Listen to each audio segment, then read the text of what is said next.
Je m'appelle Ali, j'ai 22 ans. Je suis palestinien et j'habite depuis quelques mois dans un centre de la Croix-Rouge avec ma famille. Aujourd'hui est un jour important.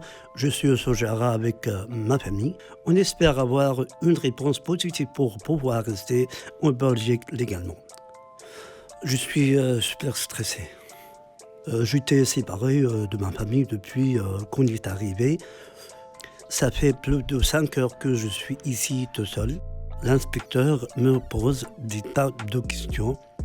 Il me répète souvent les mêmes phrases, un peu différemment pour me piéger. Après de longues heures, son verdict tombe. Il annonce que, comme maman a la nationalité libanaise et qu'il n'y a pas de guerre au Liban, on doit y retourner.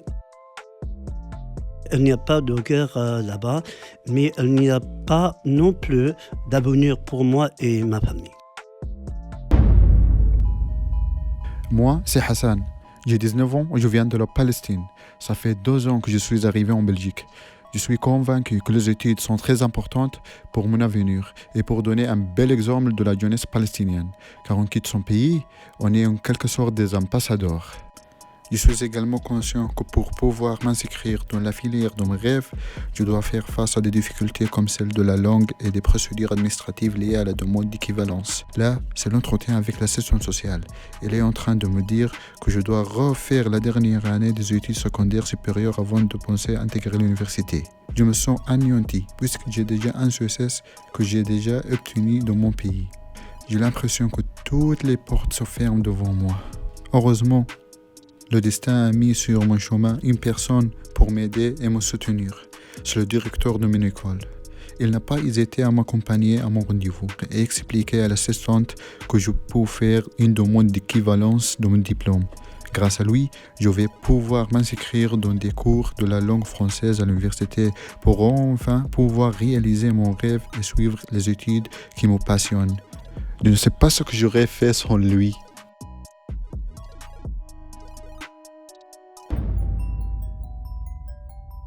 Moi, c'est Sinan. Et le mec à côté de moi, c'est Alex. Dans un mois, ça fera 3 ans que je travaille ici comme barman. 8 mois pour lui. On s'entend vraiment bien. Le premier jour où il est arrivé, il savait vraiment pas servir des bières. Il les servait comme des thés marocains. Ça m'a beaucoup fait rire.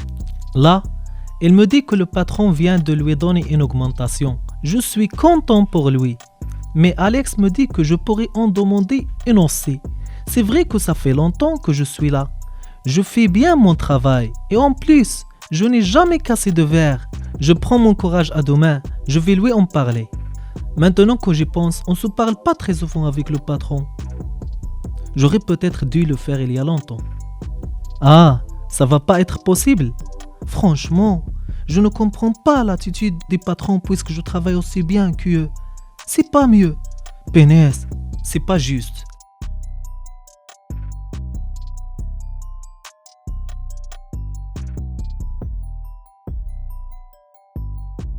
Je voulais juste vivre en sécurité. Je voulais juste poursuivre mes études. Je voulais juste être rémunéré équitablement.